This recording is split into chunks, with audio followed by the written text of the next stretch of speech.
I'm not sure why I agreed to share this story. Maybe it's because it's been weighing on my heart for too long, waiting to be heard, or maybe it's because I've come to realize that I don't need anyone's approval to make sense of what happened.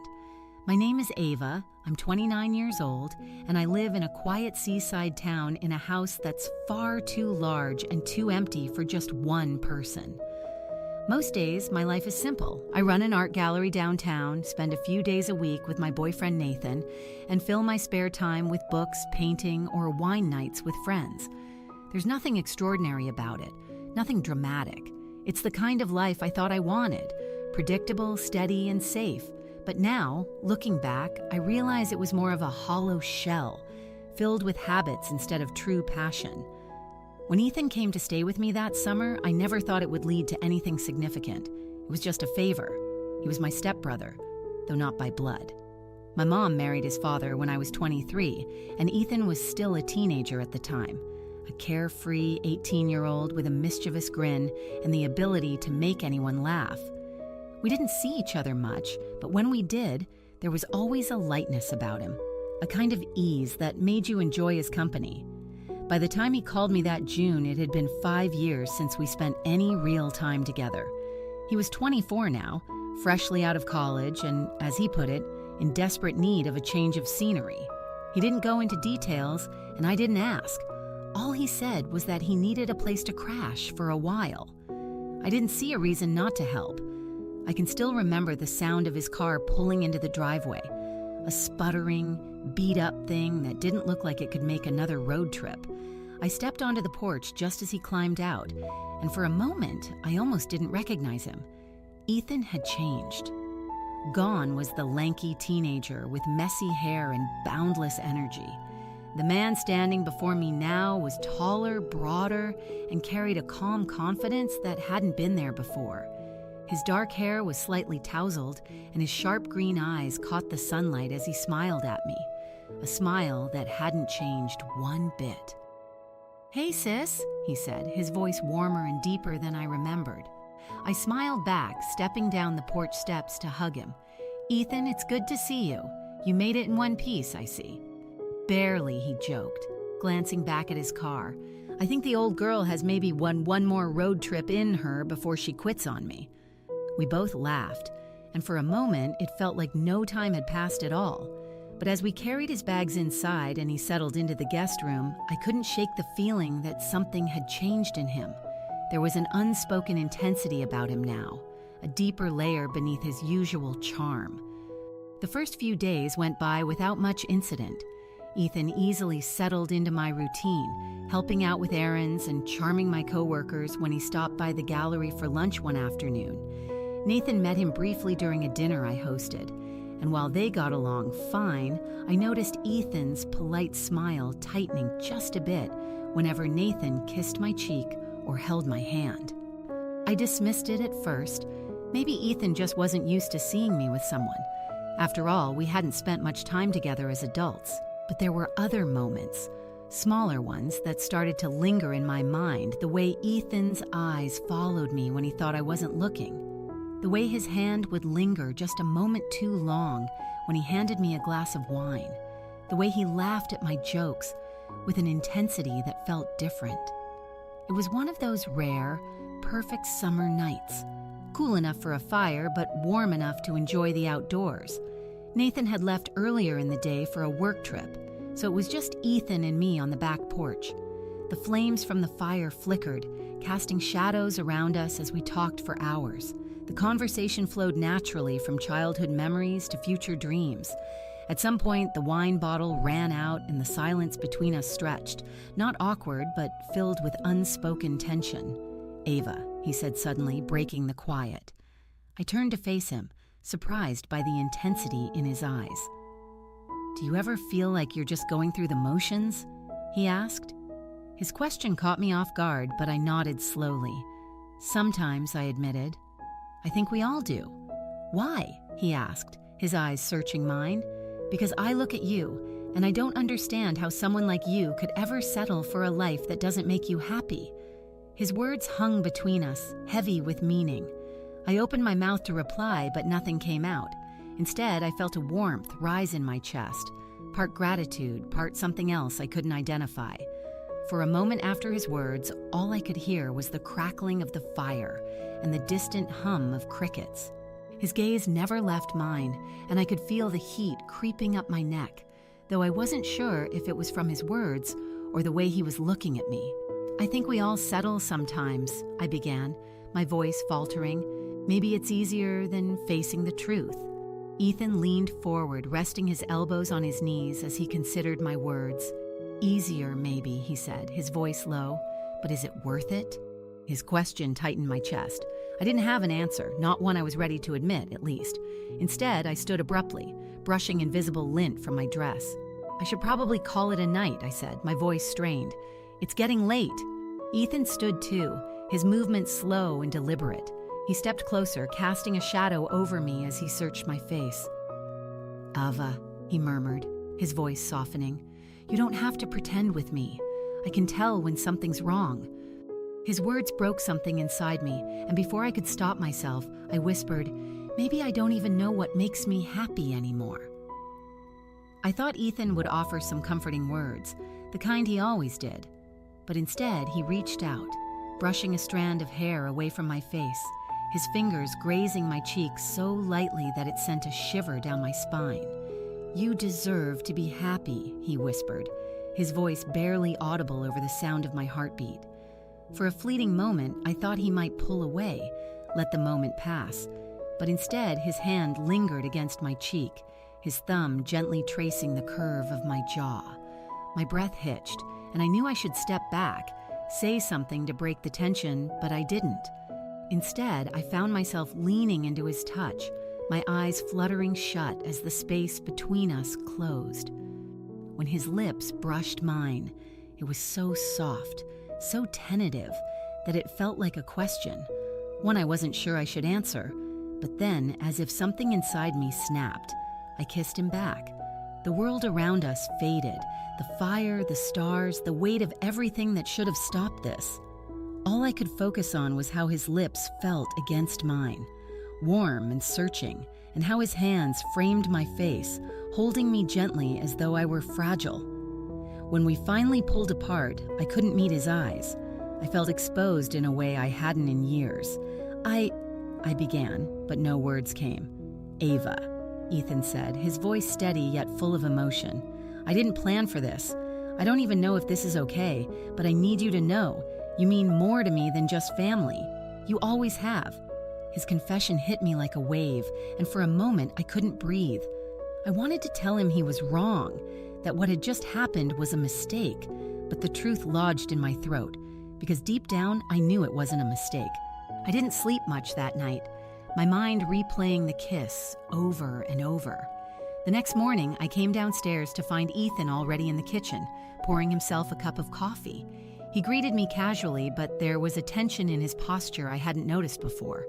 I avoided his gaze as I made my toast, the silence between us thick with unspoken words. After a few minutes, Ethan broke the silence. He told me that he didn't regret what had happened last night, and I quickly interrupted, blurting out that I didn't regret it either. His eyes searched mine for any hesitation, but I reassured him.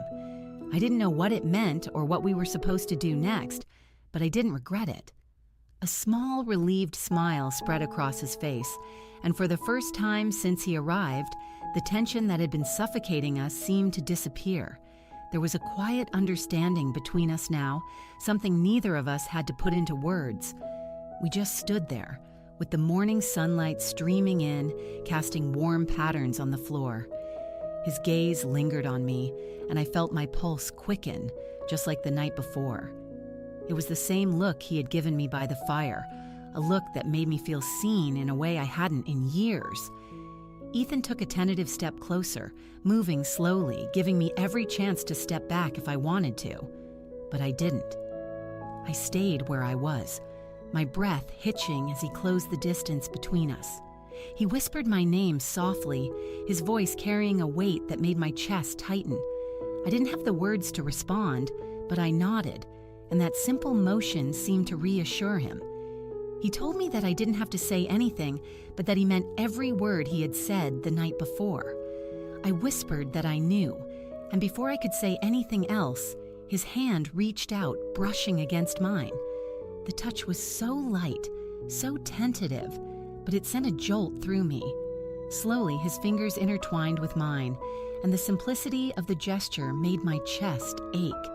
He asked me if I trusted him, and when I looked into his green eyes, I realized the answer was simple: yes.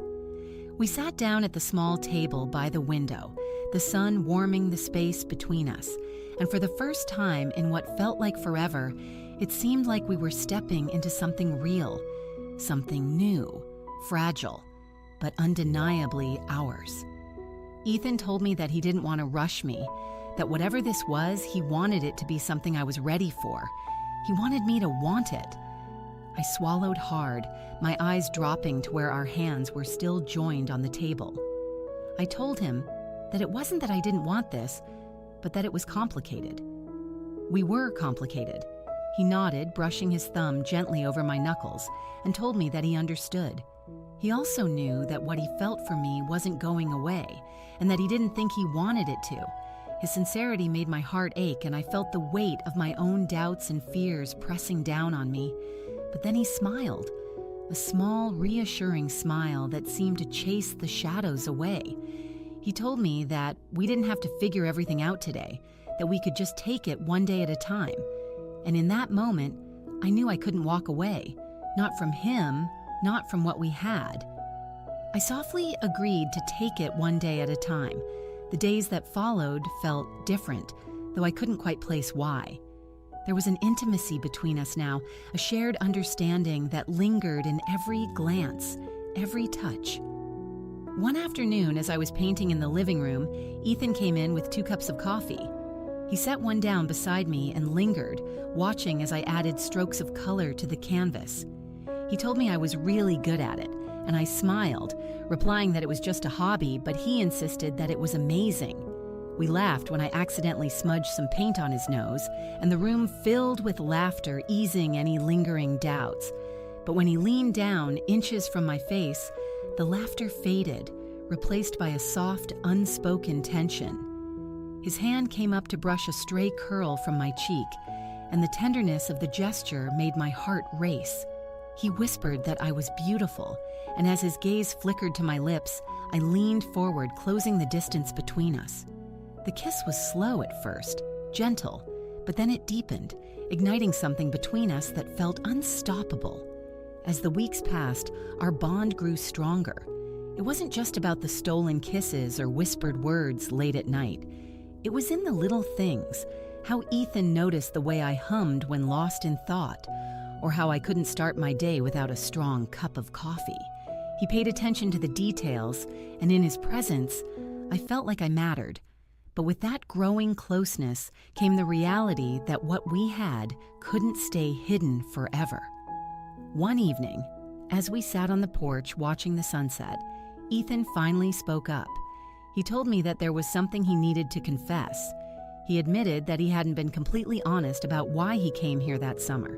I was caught off guard, but he explained that he had been lost, and he thought being with me would help him find himself. He confessed that he hadn't just come to escape, but because he couldn't stop thinking about me. His words hit me like a wave. I felt a mix of shock and something else, but as I looked into his eyes, I saw nothing but honesty and vulnerability, and I knew I couldn't turn away. As the days passed, we navigated this uncharted territory together. We talked late into the nights, sometimes filled with hope, other times tinged with fear. Ethan admitted that part of him felt guilty for crossing a line, unsure if his feelings were real or just the result of being so close. He never expected to feel this way, but now that he did, he couldn't imagine walking away. I shared his feelings, but sometimes I wondered if what we had would survive beyond this house, beyond the summer. Ethan reassured me that we didn't need to have all the answers right now. He was willing to find out together. When the time came for Ethan to leave, we spent his last weekend in the city, taking our quiet, hidden connection into the bustling world. We wandered through crowded streets, sharing smiles and stolen touches that felt exciting, risky, and right. That night, back at the hotel, Ethan kissed me with a tenderness that brought tears to my eyes. It wasn't hurried or desperate. It was a promise. He whispered that I had changed him and that he would carry the memories of me wherever he went. The next morning, as Ethan left, there were no dramatic goodbyes, just a long hug that spoke more than words ever could. He promised to call, and I nodded, fighting back tears. As he walked away, the house felt unbearably empty. I wondered if I had made a mistake by not asking him to stay, but deep down, I knew he needed to figure things out, just as I did. Life continued, though it felt strange to return to the usual routines. We kept in touch, but as time passed, the calls became less frequent. At first it hurt. Every unanswered message felt like a part of him slipping away. Eventually, I accepted that love sometimes meant letting go. One cold winter evening, I received a letter from Ethan. His words were filled with raw honesty, recalling the summer we shared and what it had meant to him. He said he had come to my house to escape, but what he really found was someone who reminded him of who he wanted to be. He had started a new chapter of his life, one that didn't include me in the way it once had. But there was no bitterness in his words, only gratitude. Reading the letter brought a strange mixture of sadness and peace. Our story hadn't ended as I had once hoped, but it had left a lasting mark on both of us. And in its wake, I found the strength to embrace my life with a new sense of purpose. I began painting again, traveling, reconnecting with old friends, and creating new memories. As for Ethan, I don't know where his journey took him, but I like to think that wherever he is, he remembers that summer fondly, not as a mistake or a regret, but as a chapter that shaped us both. And though our paths diverged, I will always carry a piece of him with me, because sometimes love isn't about forever. It's about the moments that make you who you are.